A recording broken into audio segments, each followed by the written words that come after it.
December 2, 1936. New York City. A heavy winter fog crawls across Park Avenue, swallowing the spires of Manhattan's skyscrapers one by one. Inside apartment 97, an unnatural silence fills the air. The kind of silence that precedes terrible news. On a wide bed lies the body of a 70-year-old man. The doctor leans over, checks for a pulse one final time, then straightens up. He scribbles on his pad. Acute bronchopneumonia. Heart failure. Official. Final. The man's name is John Nicholas Ringling, and if you lived in America during the first 3 decades of the 20th century, you knew that name. Everyone did. He was the last of 7 brothers who built the greatest entertainment empire in history. The king of the circus, the man who made elephants dance and entire cities stop to watch. But look closer at this scene. It resembles a crime scene, yet there's no blood, no weapon, no signs of violence. The killer in this room is invisible. It's not a bullet or poison. It's total financial collapse. Around the body, lawyers and creditors pace like vultures, circling carrion. They're not here to mourn. They're waiting for one thing: access to the financial documents. The air is thick with tension, but there's no grief here. None at all. These men know John Ringling's resume by heart. Railroads stretching across state lines. Oil wells pumping black gold in Oklahoma. Thousands of acres of prime Florida real estate. An art collection featuring works by Rubens, Titian, and Velázquez, paintings worthy of the Louvre. They're expecting millions, tens of millions. Enough to cover their claims, and then some. When the bank statements are finally opened, a shocking silence descends. The lead attorney stares at the page. He blinks, reads it again. The balance on the personal account of the planet's most powerful showman amounts to $311. Not 300,000. Not 3 million. $311. This is all that remains of the liquid assets of a man who, in 1925, was among the 10 richest people in the world with a fortune estimated at $200 million. The creditors look at each other in disbelief. Someone whispers that there must be a mistake. Another account? Something hidden. But there isn't. Dizzy is it. The king died a pauper. At the exact same moment. 1,200 miles to the south in Sarasota, Florida, stands a locked mansion so magnificent it defies belief.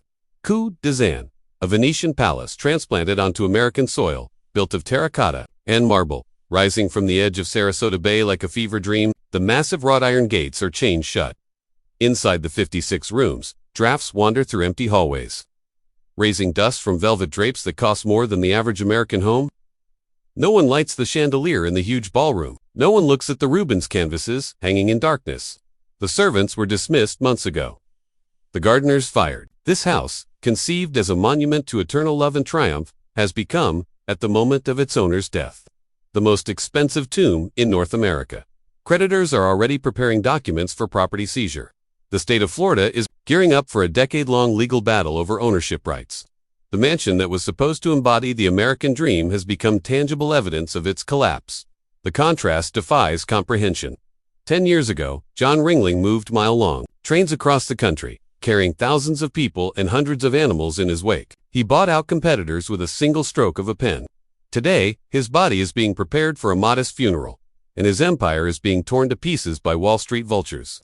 But the most terrible thing in this picture isn't the lack of money. The most terrible thing is the loneliness. There was no loving wife beside the dying magnate. No children. His only daughter died in infancy decades ago. His adored first wife, Mabel, has been dead for 7 years. His second wife, Emily, is suing him for half of a non-existent fortune. John Ringling dies, surrounded by papers, lawsuits, and medical reports, trapped in the snare of his own ambitions. How did this happen? How did the man who possessed absolute power over the imagination of millions and real assets of an entire state come to the finish line with $300 in his pocket? The story of the fall of the Ringling Empire is not just a businessman's biography. It's the anatomy of a catastrophe embedded in the very foundation of greatness. To understand the nature of this destruction, we need to rewind. We need to go back to where there was no marble, no gold, no millions. To the mud of the Midwest, where 7 brothers decided they could conquer the world if they stuck together. The story does not begin with the circus. It begins with hunger. 882. The town of Baraboo, Wisconsin. There's no marble here, no Venetian windows, no smell of the sea. Here it smells of raw leather, or sweat, and poverty. August Ringling, a German immigrant and the father of the future magnate, spent his entire life bent over a workbench, making horse harnesses. He was an honest worker who believed in the old European dogma: work diligently, eat modestly, and you will survive. But his sons, especially John Nicholas Ringling, looked at that workbench, not as a source of bread, but as a prison. They watched their father age without accumulating anything but calluses and broken dreams. The same German blood flowed in their veins, but with one mutation that determined the fate of the entire family. They did not want to survive. They wanted to dominate. John was the sixth of 7 brothers. Tall, broad-shouldered, with a heavy gaze that made people uncomfortable even in his youth.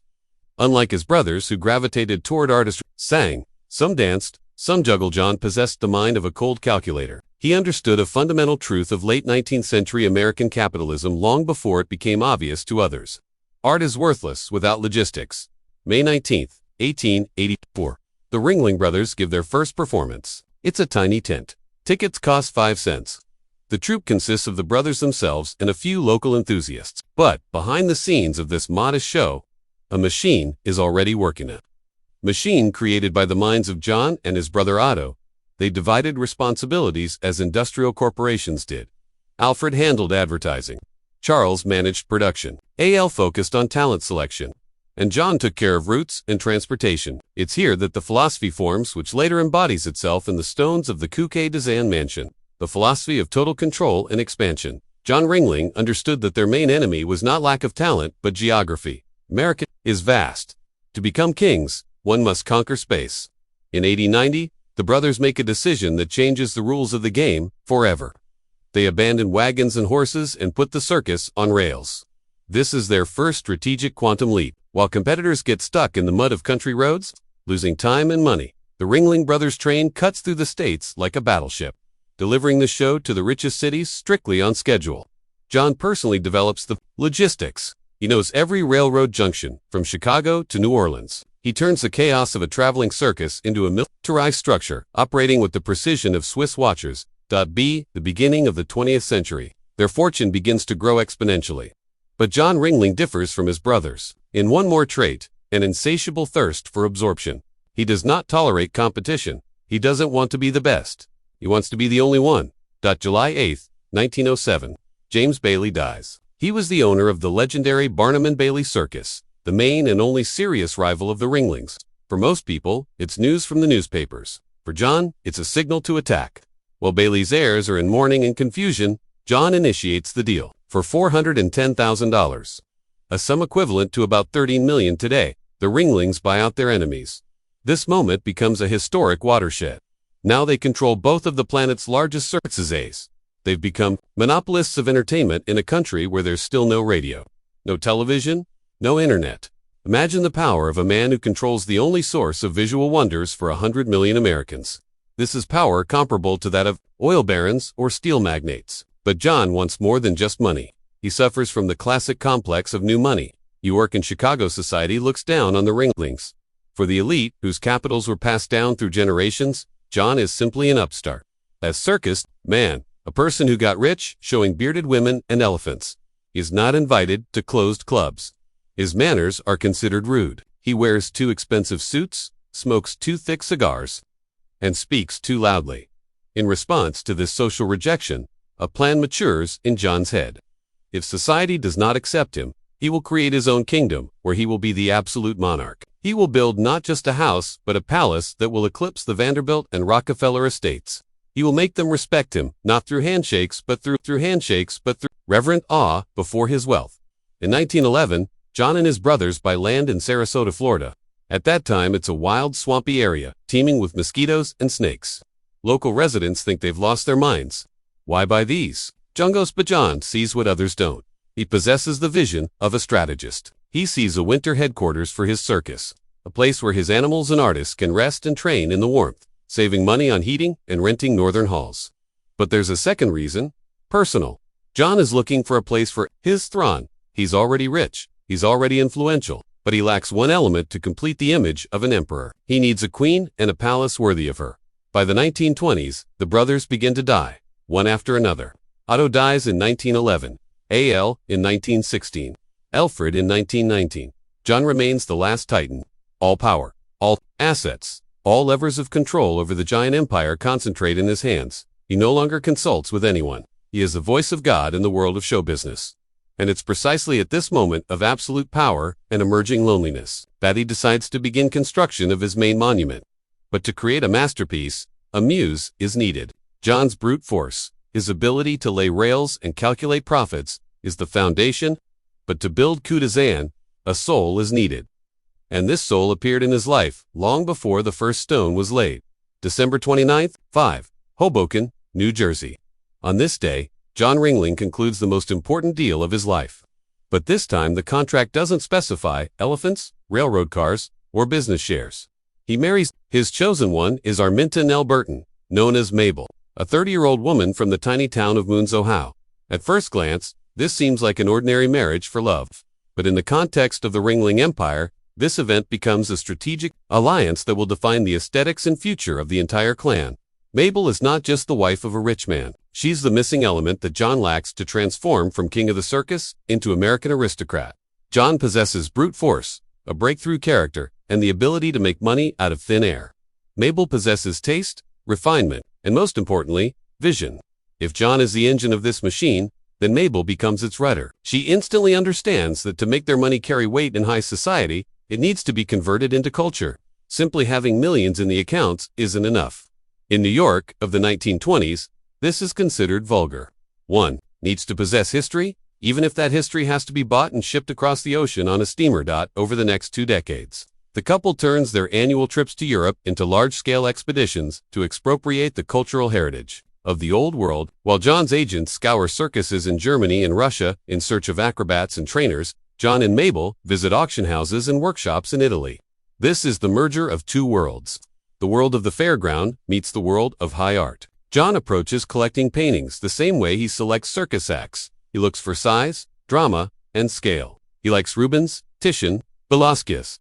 The canvases must be huge, the subjects biblical or mythological, the colors vivid. He buys art wholesale, often taking entire collections from ruined European aristocrats. But it's Mabel who systematizes this chaos. She learns to understand architectural styles. She studies Christie's catalogs. She forms the visual language, on which their empire will soon speak. By the beginning of the 1920s, their financial power reaches its peak. This is the era of the Roaring Twenties, and money flows like a river. But the circus is not the only thing feeding the monster. John Ringling diversifies assets. He invests in oil in Oklahoma and Texas. He buys short-line railroads. He becomes a land developer in Florida, where a mad real estate boom is just beginning. By 1924, John Ringling is no longer a man. He's a walking bank. His signature is worth more than the annual budget of a small city. It's precisely at this moment of absolute financial omnipotence that Mabel presents John with her great project. They already have land in Sarasota, those very 20 acres on the bayshore bought many years ago. On the site stands an old wooden house that they call the cabin. Mabel declares it's time to build a real house. But she doesn't want an ordinary American mansion in colonial style. She shows John her sketches and photographs from Venice. She wants to transplant a piece of Italy onto the Florida swamps. She wants to build the DOJ's palace mixed with the romance of the Danelli Hotel and the luxury of Nero's Golden House. This is a mad, almost impossible demand. To build a heavy Venetian palace of marble and terracotta on the soft, wet soil of Florida in a zone of constant hurricanes, engineers say it's a technical nightmare. But for John, the word impossible is just a challenge. He's used to transporting elephants across the country. He'll build Venice in America, if Mabel wants it. In 1924, an architect from New York, Dwight James Baum, is hired. His task is simple and terrible at the same time: to create a building that looks as if it has stood here for 500 years already. Mabel personally oversees every blueprint. She rejects standard solutions. She demands that the terracotta be fired in a special way, imitating centuries-old patina and sun. Construction begins. This is not just a build, it's a military operation. John hires Owen Burns, Sarasota's largest developer, to realize Baum's vision. Barges loaded with stone, marble, and rare woods begin arriving in Sarasota Bay. Local residents watch this with reverent horror, while the rest of Florida builds light pine bungalows. The Ringlings drive thousands of concrete piles into the ground to hold the weight of their ambitions. This house, named Kudazan in the Venetian dialect, meaning John's house, is conceived as a symbol of their triumph. It's to be a place where the new world finally defeats the old, absorbing its beauty and reproducing it with American scale. Mabel sees in this house her legacy, her work of art. John sees in it a fortress, proof that a saddler's son can live like a Venetian doge. But into the foundation of this palace, along with the concrete and rebar, the first serious conflict is laid. Construction begins at the moment when the Florida real estate bubble is inflated to the limit. Material prices skyrocket. Labor demands wage increases. John pays without looking. He signs checks for hundreds of thousands of dollars, confident that the flow of money will never dry up. He's building a monument to eternity, not noticing that the economic ground under his feet begins to quiver. Dazan is designed to become a place of celebration of life. The huge marble terrace facing directly into the water is designed so that their 120-foot yacht Zalafis can dock right to it. Guests are two-step from the deck straight onto the balcony, entering a world where time has stopped. But while the palace walls grow, rising to the height of 5 stories, fate is preparing its own script. Mabel, the main inspirer and soul of this project, begins to weaken. Her health, undermined by years of travel and hidden illnesses, is failing. The palace being built for the queen risks becoming a mausoleum even before the first furniture is brought into it. Christmas 1920, Sarasota, Florida. On this evening, the gates of Cua Dazan open for the first time to a select circle. This is not just a housewarming. This is a coronation. Guests arrive not by road but from the waterside. They're greeted not by a porch, but by a gigantic marble terrace of 12,000 square feet protruding directly into the dark waters of Sarasota Bay. Here at the junction of ocean and land, Zalafis is moored. Visitors step off the deck and find themselves before a facade that bewilders. This is not Florida. This is Venice, teleported across the Atlantic. 30-6,000 square feet of ambitions, frozen in stone. 56 rooms. 18 bathrooms. A tower 61 feet high, dominating the landscape. The first thing that catches the eye is the color. The house is not white or gray. It shimmers with shades of pink coral, terracotta, and ivory. But if you come closer, you see something strange. The tiles look worn, weathered, old. This is not a defect. This is the most expensive illusion in the history of construction of that time. Mabel Ringling personally demanded that each tile be fired at different temperatures, creating the effect of centuries old patina. They paid insane money so that the new house looked as if it had stood here since the time of Columbus. This is architectural deception elevated to the rank of high art. The psychology is obvious. The Ringlings wanted to buy not just real estate, they wanted to buy time. Guests enter inside and find themselves in the court, the central hall that serves as the heart of the mansion. This space is a pure psychological portrait of John Ringling. A hall 2.5 stories high, crowned with a huge skylight of stained glass. During the day, this skylight filters the harsh floor, cathedral illumination, or perhaps the glow inside a circus tent. The floor underfoot is a black and white checkerboard of Belgian marble and American blackstone. This geometric pattern makes human figures visually smaller and the space enormous. John created a set where every guest feels like a Lilliputian, and the host descending the wide marble staircase looks like a giant. This is architecture of domination. That the furniture in this hall is not just expensive, it has pedigree. Chairs from the Louis XV era. Tapestries from the 17th century, depicting hunting scenes and mythological subjects. The Ring bought up the property of ruined European aristocracy and dragged it to their nest. The walls of Cua Dazan are paneled not with local pine, but with walnut soaked in oils to withstand humidity. The smell inside is a mixture of expensive wood, sea salt wafting from the terrace, and cigar smoke. Let's go further into the room. That best speaks of the owner's status. The tap room, the bar room. Remember, it's 1926. Prohibition is in effect in America. Alcohol is banned. Sale, production, and transportation are federal crimes. But in the center of the Ringling House stands a full bar brought from the famous Chicardi restaurant in St. Louis. Panels of dark walnut, stained glass windows. Shelves stocked with bottles of the best whiskey and wine. The presence of this room is not just a love of drinking.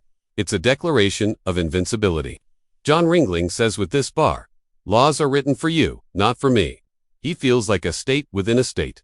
Here, behind closed doors, protected by his millions, he drinks what he wants, when he wants. This is a zone of absolute freedom bought with money. A completely different atmosphere reigns in the ballroom. The ceiling here is a masterpiece by Willie Pagani, the famous scenographer. He painted the panels with images of dancers, of nations, 22 figures in costumes of different cultures. But look closely at the dancers' faces. There's something theatrical, exaggerated in them. The whole house is a stage. The gold paint on the stucco is real gold leaf, not imitation. Chandeliers with crystal pendants reflect in huge mirrors, creating an infinite corridor of light. The mirrors are placed so that wherever you stand, you see your reflection. The narcissism of the architecture reaches its apogee here. Now, let's go upstairs to the private quarters. John's bedroom. The area is larger than that of an average New York apartment. Furniture in the French Empire style, the style of Napoleon Bonaparte, a canopied bed. Massive wardrobes with bronze overlays. Heavy velvet curtains. Everything here screams of masculinity and power. John sleeps in an emperor's bed. From his balcony opens a view of the bay and the bridge, which he himself financed to connect his possessions to the mainland. Every morning, he wakes up and sees the world that belongs to him. Next to it, Mabel's bedroom. The contrast is striking. Louis XV style Rococo. Light tones. Walls hand-painted with garlands of flowers. Bed with a headboard of woven rattan. Venetian work. But pay attention to the windows. They're covered not only with curtains but also with thin wire screens on the outside. Mabel feared mosquitoes and diseases. Even in this paradise, amid silk and gilding, there is fear of nature, of the reality waiting beyond the palace walls. Mabel's bathroom is a separate story. The plumbing is made from a single piece of marble, faucets covered in gold. But the most striking detail is the scales. Ordinary floor scales, but inlaid into the same marble ensemble. Mabel is obsessed with controlling her weight and health. This small detail reveals the anxiety hidden behind the luxury. The total cost of construction and furnishing upon completion amounts to $1.5 million. Adjusted for today's exchange rate, taking into account inflation and purchasing power, this is a sum exceeding $25 million. But the real market value of such an object today would be several times higher due to the antique furnishings. The house has an advanced electric bell system for summoning servants. A panel with room numbers hangs in the kitchen. There are few servants for such a palace, about a dozen, but their work is invisible. The system of corridors and service staircases allows the staff to move around the house without intersecting with the owners. QA Design is designed as the perfect machine for living. There's even a huge Aeolian organ with 4,000 pipes hidden behind tapestries on the second floor. The sound comes out through special grills, filling the entire house with music whose source is invisible. The voice of God sounding from the walls. But strolling through these halls today or mentally transporting oneself to 1927, one cannot shake off a strange feeling. The house is too big for two people. It has too much echo. This is architecture designed for crowds, for receptions, for admiration. But when the guests leave, when the lights go out in the ballroom, when the organ falls silent, what remains? Two people remain wandering through the 56 rooms. QA Design is a golden cage built to the peak of power. Every detail here, from Venetian glass to marble steps, was meant to scream to the world. We are great, we are immortal. John and Mabel built a set for a happy old age, for a dynasty, for eternity. They did not know that they were building this palace for just 3 winters. The architectural psychology of this house is cruel. It demands life, noise, celebration. Without people, it turns into a cold crypt. And very soon, much earlier than anyone could have supposed, the silence within these walls will become deafening. June 8, 1929. This day divides the history of QA Design into before and after. Mabel Ringling, the woman who designed every tile of this palace, dies. She is only 54 years old. The cause of death is Addison's disease, complicated by diabetes. Her last months she spends in her luxurious bedroom, surrounded by Venetian furniture, listening to the sound of the bay, but fading day by day. She lives in the house of her dreams for only 3 winters. Mabel's death is not just a family tragedy. It's the moment when the soul leaves the building. The mansion, designed as a temple of love and art, instantly transforms. Without her voice, without her instructions to the servants, without her presence in the garden, these 36,000 square feet of marble become cold and hostile.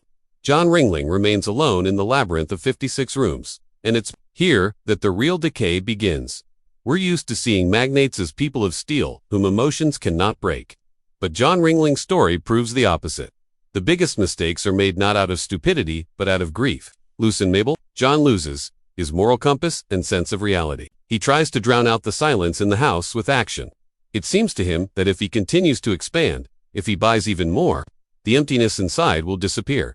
Just a few months after his wife's funeral, in the fall of 1920, John makes the most ambitious and, as it turns out, the most fatal deal in the history of the circus business. He buys the American Circus Corporation, a union of 5 largest competitors. The deal price is $1,700,000. To close the deal, he does not use his own savings. He takes a loan.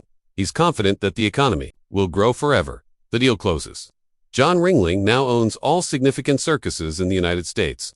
He's the absolute monopolist. He stands at the top of the world.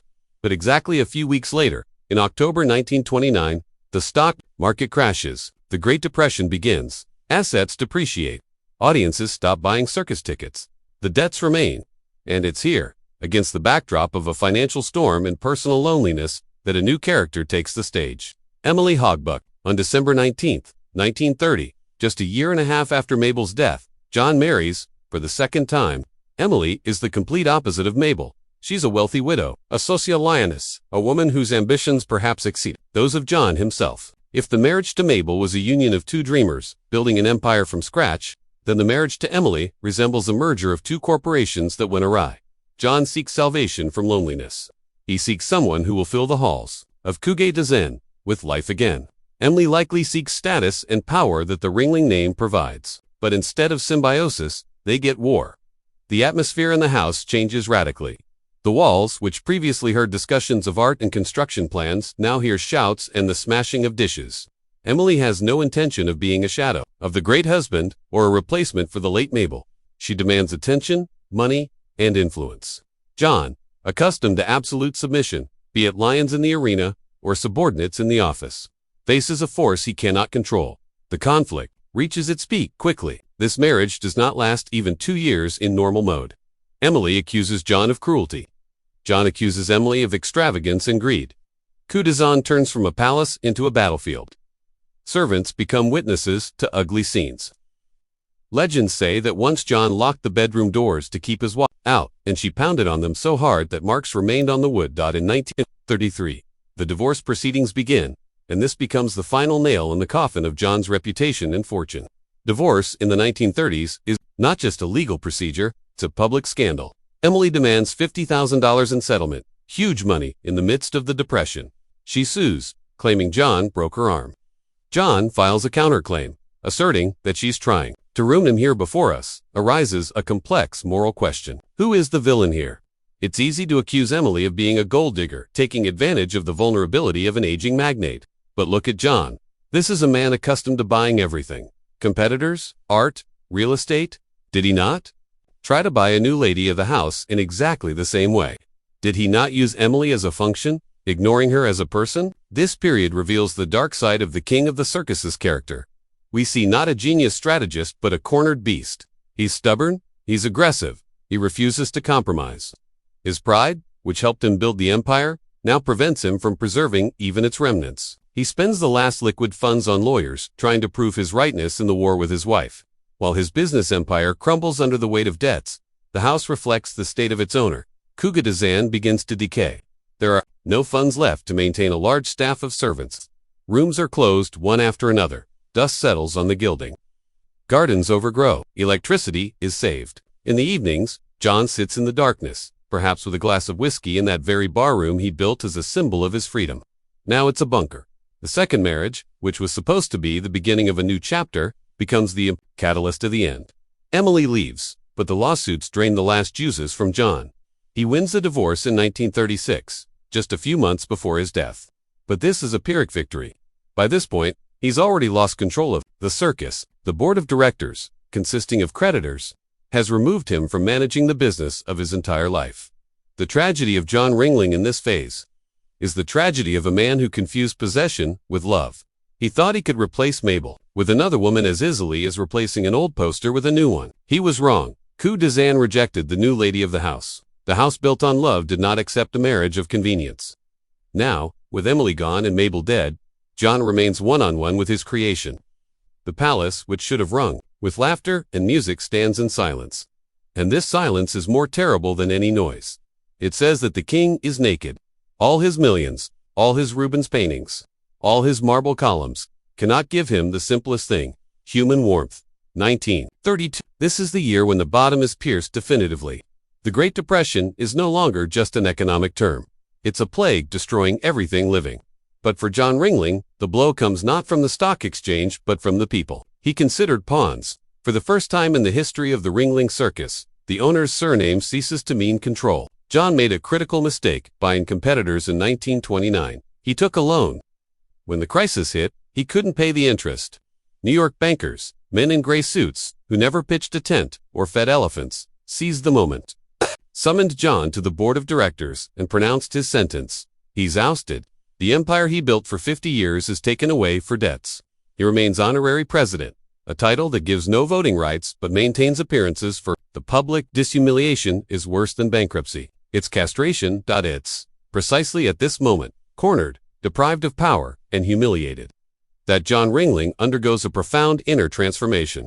Until this moment, his life was driven by greed and ambition. He wanted to possess circuses, possess land, possess women, possess art. His philosophy was simple. The more I have, the more significant I am. But now, when everything that brings income is taken from him, he looks at what he has left with completely different eyes. He has courtesan left, and he has the art collection left. More than 600 paintings by the greatest European masters, Rubens, Velázquez, El Greco, Titian. Experts valued this collection at millions of dollars, even in the midst of the crisis. John faces a cruel dilemma. He has no cash, he barely pays the electricity bills, creditors demand asset liquidation. The logic of survival dictates a simple solution: start selling the paintings. Sell one Rubens, and you can live comfortably to the end of your days. Sell the collection piecemeal, and you'll pay off debts. Save the circus, restore status. Any rational businessman would do exactly that. Assets must work. But John Ringling makes a choice that contradicts all logic of capitalism. He refuses to sell even the smallest engraving. Instead of saving himself, he decides to save the collection. A tectonic shift occurs in his consciousness. He understands. Money disappears. Circuses go bankrupt. Companies are absorbed. But art is eternal. If he sells the paintings, they will disappear into private collections and the Ringling name will be forgotten in a generation. But if he keeps them together, if he leaves them to the people, he will build a monument that outlives the bankers, the Depression, and America itself. He locks himself in his estate. Next to Cugatizan, he's already built the Art Museum building, a pink Renaissance-style palazzo surrounding a statue of David, a copy cast specially for him in Italy. In these last, darkest years, when he has no money to repair his own roof, he spends his last strength to legally protect the museum. This is no longer the story of a rich man. This is the story of a custodian. John Ringling, the man who brought a fairground to America, now wants to leave America a temple of beauty. He signs a will according to which the entire Cugatizan mansion, all the land around it, and the entire collection of artworks passed as a gift to the state of Florida. This decision seems madness to his lawyers. He's giving assets worth tens of millions of dollars to the state while he himself dies in debt. His accounts are empty. He lives in a ghost house.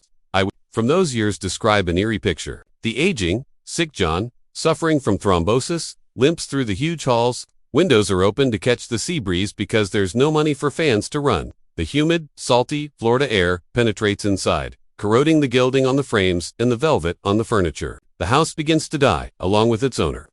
The terracotta cracks. In the garden, which Mabel turned into paradise, with roses and palms, weeds begin to grow through. The pool turns green with algae.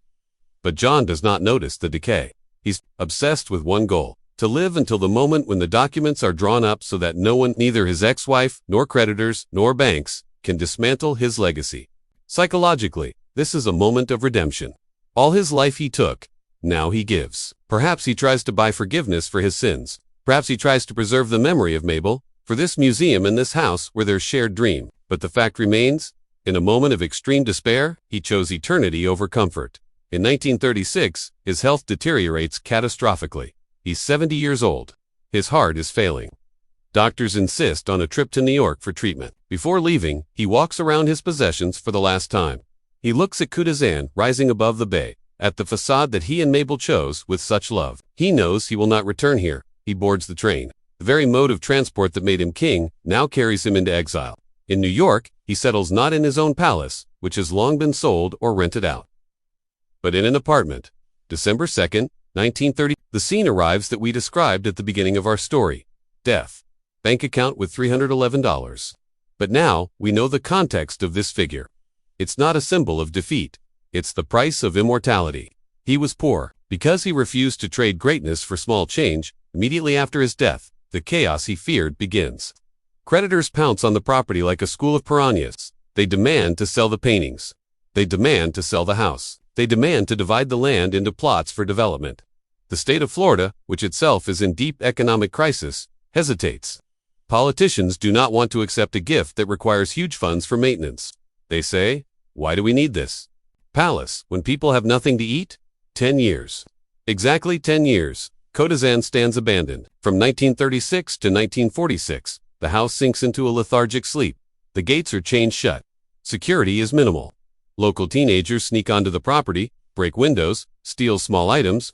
Moisture and mold take over the interiors. Priceless tapestries. The organ, which once sounded like the voice of God, is silent and rusting. It seems that the story will end the same way as the story of many Gilded Age palaces. With demolition, the land is worth more than the dilapidated building. Bulldozers are ready to erase the dream of John and Mabel from the face of the earth to build hotels or condominiums in its place. But John's will was drafted by the same iron mind that once managed the logistics of thousands of rail cars. The legal formulations are rigid, all or nothing. It's impossible to take the paintings and refuse the house. It's impossible to sell the land. The state is forced either to accept the entire legacy intact and preserve it as a museum, or to refuse the collection, which is already worth fabulous sums at that time. The struggle drags on for years. But in 1946, after the end of World War II, the state of Florida finally accepts the gift. The doors of Kotazan open again. Not for the elite, not for Gatsby-style parties, but for ordinary people. For those who paid 5 cents for a circus ticket 40 years ago, John Ringling died in solitude. But his plan worked. He outsmarted time. He outsmarted the bankers. He outsmarted death itself. The crisis that should have destroyed him became the forge of his true legacy. If he had remained rich, this house would most likely have been sold to a private individual, remodeled, and closed off by high. It was precisely his bankruptcy that gifted this palace to us. Today, Kotazan is not just a museum but a monument to the greatest paradox of the American dream. Every year, hundreds of thousands of tourists walk on the same black and white marble tiles where a ruined magnate once paced in solitude. This is the final irony of the story. John Ringling died with $311 in his account, but he left an asset that today cannot be valued in money. If in 1932 he had chosen personal salvation and sold the Rubens collection, he would have died in comfort, but his name would have vanished, just as the names of hundreds of other millionaires from the Roaring Twenties vanished. He chose poverty for eternity. Before us is the real version of the Great Gatsby. Like Fitzgerald's hero, John built a shining palace for a love that tragically ended. Like Gatsby, he died in isolation, surrounded by luxury that had lost its meaning. But unlike the fictional character, Ringling managed to outplay fate. Standing today on the terrace of Kotazan and looking at the sunset over Sarasota Bay, we absorb a cruel but honest lesson. True wealth is measured not by what you were able to consume but by what you were able to give. The circus empire has fallen apart. The famous trains no longer run, but John's house stands. He sacrificed his peace and fortune so that this marble mirage would not disappear. And as long as these walls stand, as long as the echo of visitors' footsteps sounds in the halls, John Ringling's last and most grandiose show continues.